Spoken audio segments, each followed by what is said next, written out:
Povo de Deus, a paz do Senhor, Thales Vilas aqui, seja muito bem-vindo a mais esse vídeo. E estamos em mais um De Olho no Texto, um quadro aqui do canal onde você sugere um texto bíblico que você tem muita vontade de se aprofundar nele, para pregar, para dar uma aula sobre ele, e aqui eu te forneço um estudo bíblico completo a respeito desse texto. E nesse vídeo aqui nós estudaremos a respeito de Efésios, capítulo de número 6, versículo 10 ao 20, que trata da armadura de Deus. Vocês pediram e aqui está o texto sobre a armadura de Deus. Então, se você já gostou do tema e do texto que estudaremos hoje, deixa aí o seu gostei e também vai aqui abaixo e já se inscreve nesse canal, certo? Fica comigo até o final desse vídeo e sem mais demoras, vamos aqui para a tela do meu computador. Então vamos lá, já estamos aqui na tela do meu computador, onde estudaremos no vídeo de hoje sobre a armadura de Deus. Tenho certeza que esse vídeo aqui, esse estudo vai abençoar demais a sua vida. Bora lá? Mas antes de começarmos, eu preciso fazer uma consideração aqui muito importante com você. É bom a gente lembrar que o contexto em que Efésios foi escrito. Tá? Tanto Efésios, guarde isso, tá? Se possível, anote isso.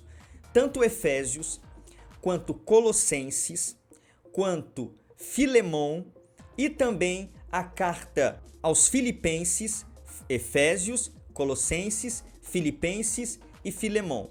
Essas 4 cartas são consideradas cartas da primeira prisão de Paulo, certo? Então, Efésios foi escrita em uma prisão, na verdade em uma prisão domiciliar onde Paulo estava preso, ok? Paulo estava preso em uma pousada e soldados romanos ficavam ali vigiando Paulo 24 horas por dia, revezando o turno acorrentado ao apóstolo. É isso que nos diz, olha, Atos capítulo 28, versículo 30 e 31. Durante 2 anos, então Paulo ficou preso nessa prisão domiciliar, 2 anos, tá? Paulo permaneceu na sua própria casa, que tinha alugado. Então ele tinha certa flexibilidade nessa prisão, ok? Era uma casa alugada, era uma prisão domiciliar, onde recebia todos os que o procuravam. Pregava o reino de Deus e com toda ousadia ensinava as coisas referentes ao Senhor Jesus Cristo, sem impedimento algum. E aqui na imagem você pode ver, ó, Paulo acorrentado a um soldado romano. E assim ele ficava acorrentado dia e noite com soldados que revezavam essa vigilância sobre o apóstolo Paulo. Tá? Por que eu estou te explicando isso? Porque quando Paulo escreve sobre a armadura de Deus, ele tem em vista a armadura que esse soldado romano aqui e outros soldados usavam na hora da batalha. Então Paulo usou a imagem da armadura de um soldado romano para falar de como nós devemos andar revestidos de Deus a todo momento. Deu para você entender? Então, tendo feito essa consideração, vamos lá. Versículo de número 10 começa assim: quanto ao mais, então Paulo está concluindo a sua carta, tá? Por isso que ele começa com essa expressão, quanto ao mais, sejam fortalecidos no Senhor e na força do seu poder. O que Paulo está dizendo é, deixem-se fortalecer pelo Senhor na vida cristã de vocês. Não vivam na força da carne, mas na força que vem da graça do Senhor. Certo? Vamos lá. Versículo 11, Paulo dá um mandamento, vistam-se. Note que Paulo não coloca aqui uma condicional, se vocês desejarem, se vocês acordarem bem, se tiver tudo bem com vocês, vocês se vistam, se vocês lembrarem. Não, vistam-se, é um imperativo, é um mandamento, é uma ordem, certo? Vestir-se de quê, Paulo? De toda a armadura de Deus. E é bom frisar que esse de Deus aqui fala de origem, tá? Essa armadura vem de Deus, não é fabricada por nós, não é montada por nós, não é o nosso pastor quem nos dá essa armadura ou algum pregador carismático, não. Essa armadura vem do próprio Deus e deve ser buscada de Deus. Deu para entender? Com qual finalidade? Para poderem ficar firmes. Então é essa armadura, quando estamos vestidos dela, é que nos ajuda a ficar firmes contra as ciladas do diabo. Eu acho interessante que essa palavra aqui, cilada, no grego, essa palavra dá origem à nossa palavra método. O que é um método? É uma maneira de agir. Então o diabo ele não tem apenas um método de agir. Ele tem vários métodos, tá? Que aqui é traduzido por ciladas. Então se ele nos tenta de uma forma e não obtém êxito, ele vai nos tentar de outra forma, ele virá por outro caminho, ele tentará de uma outra maneira. Por isso que nós devemos sempre andar vestidos dessa armadura que vem de Deus. Só ela nos ajuda a ficar firmes contra as ciladas, contra os métodos do diabo contra a nossa vida. Ok? Tá vendo a importância de andar vestido com essa armadura que vem de Deus? E aí eu já tenho uma pergunta para fazer para você.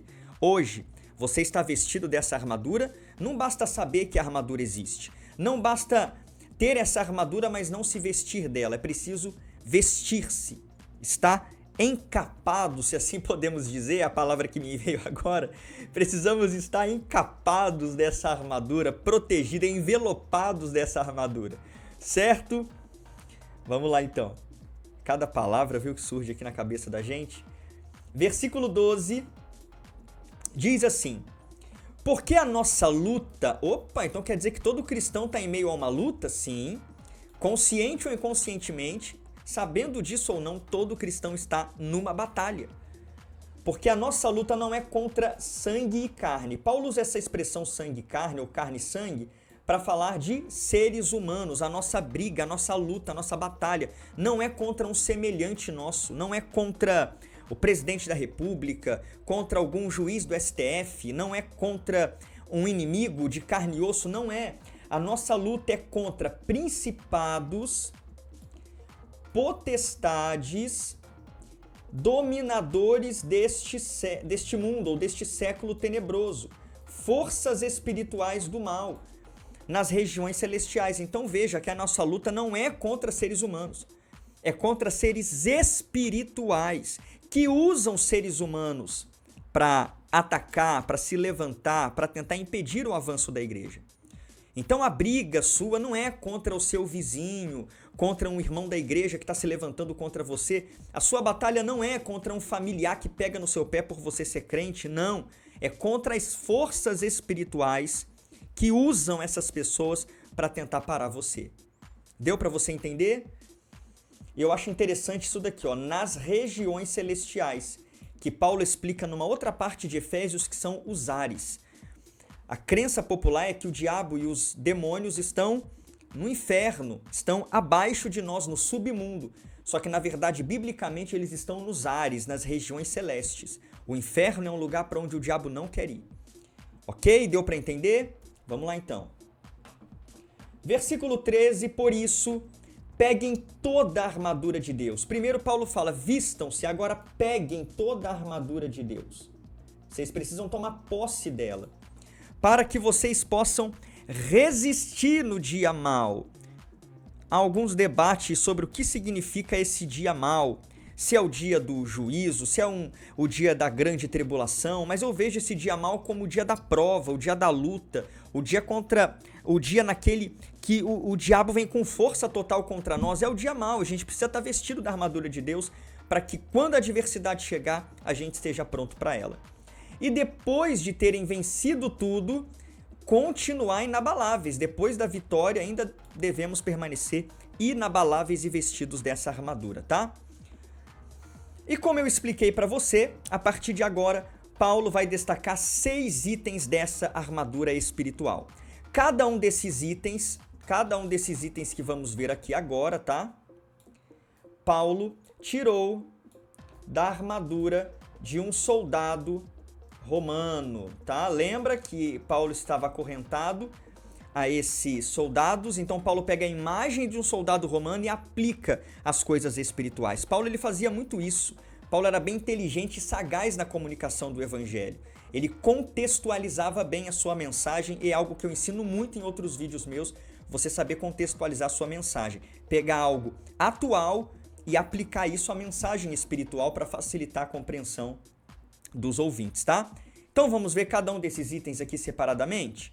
Olha só, versículo 14. Portanto, fiquem firmes, cingindo-se com a verdade. Em outras versões, cingindo-se com o cinto da verdade. Esse cinto aqui era o que dava coesão a toda a armadura.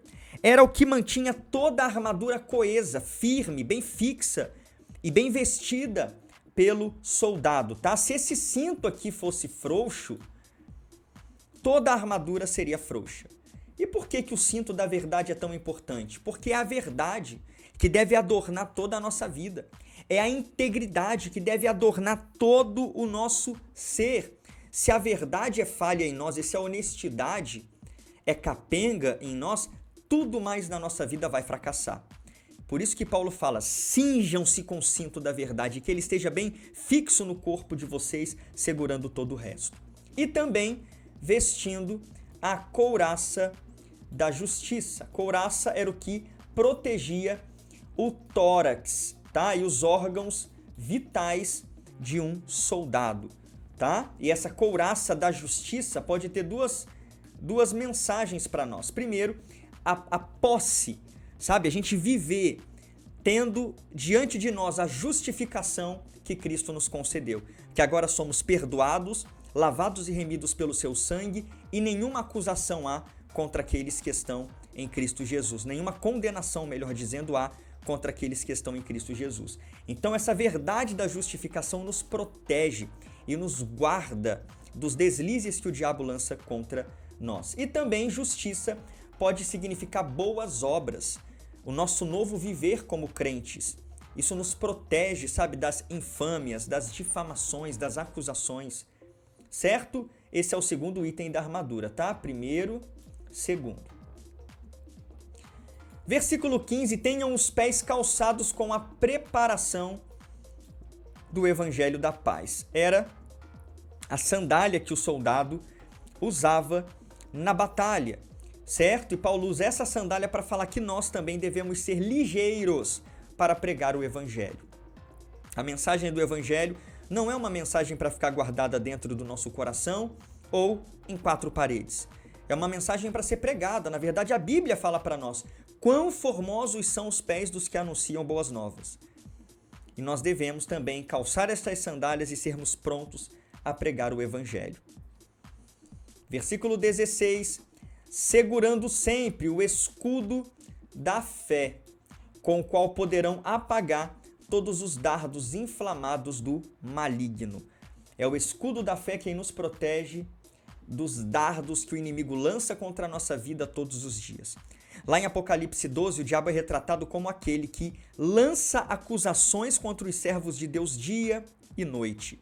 E somente a fé no perdão de Deus, a fé na misericórdia de Deus, a fé na proteção de Deus, a fé no cuidado de Deus nos guarda dos dardos inflamados que o inimigo lança contra nós, para dizer que você não é capaz, para dizer que você não merece o que você tem, para dizer que você não vai ser ninguém na vida, que Deus não te ama. São dardos que o inimigo lança e é a fé que vai te proteger de cada um desses dardos, certo? Deu para entender? Versículo 17, usem também o capacete da salvação. Capacete fala de proteção para a cabeça. E quando a gente fala de cabeça, nós falamos de mente. A salvação deve governar toda a sua mentalidade como cristão. Paulo falou em Filipenses 4, versículo 8, que tudo que é puro, tudo que é amável, tudo que é de boa fama e muitas outras qualidades, nisso deveríamos pensar. É isso que deve governar os nossos pensamentos. O que tem governado os seus pensamentos todos os dias? Tragédia, luto, ameaças, é o medo do amanhã? Que a salvação governe a sua mente, não apenas hoje, mas todos os dias da sua vida, tá? Vista-se, use o capacete da salvação. Versículo 17b, e a espada do Espírito, que é a palavra de Deus. É a arma tanto de defesa quanto de ataque, a palavra de Deus. Você precisa usá-la, manejá-la bem. Não foi isso que Paulo falou em 2 Timóteo 2,15? Procura apresentar-se a Deus aprovado, como obreiro que não tem do que se envergonhar e que maneja bem a palavra da verdade. Ela precisa ser uma espada bem manejada na sua mão. Você tem se aprofundado na palavra? Você tem lido as Escrituras diariamente? Tem buscado conhecer mais dela? Você precisa tomar posse dessa arma na batalha espiritual. Lembre-se que Jesus venceu a tentação usando a palavra de Deus lá no deserto quando ele foi tentado. Ao dizer está escrito, está escrito, está escrito, ele mandou o diabo embora. Se você quer colocar o diabo para correr, você precisa ser um conhecedor da palavra de Deus, tá? Versículo 18, Paulo acaba de falar dos itens da armadura, que nós acabamos de ver, os 6 itens, as 6 peças da armadura, e agora Paulo vai falar da energia que nós devemos ter para usar essa armadura e enfrentar as forças do mal. Orem em todo o tempo. É a força e o poder que a oração traz. Orem em todo o tempo no Espírito, com todo tipo de oração e súplica. E para isto, vigiem com toda perseverança e súplica por todos os santos. Então Paulo está dizendo o seguinte, você quer ter força para usar essa armadura com eficiência? Oração. Então veja que nesse texto nós temos as duas maiores armas do cristão, a palavra e a oração. Essas duas armas são presentes na sua vida? Elas precisam ser, tá? Versículo 19 e 20. E orem também por mim. Paulo não tem vergonha alguma de pedir oração. Olha só, o apóstolo Paulo pedindo oração. E orem também por mim, para que, no abrir da minha boca, me seja dada a palavra, para com ousadia tornar conhecido o mistério do Evangelho, pelo qual sou embaixador em cadeias, para que, em Cristo, eu seja ousado para falar, como me cumpre fazer.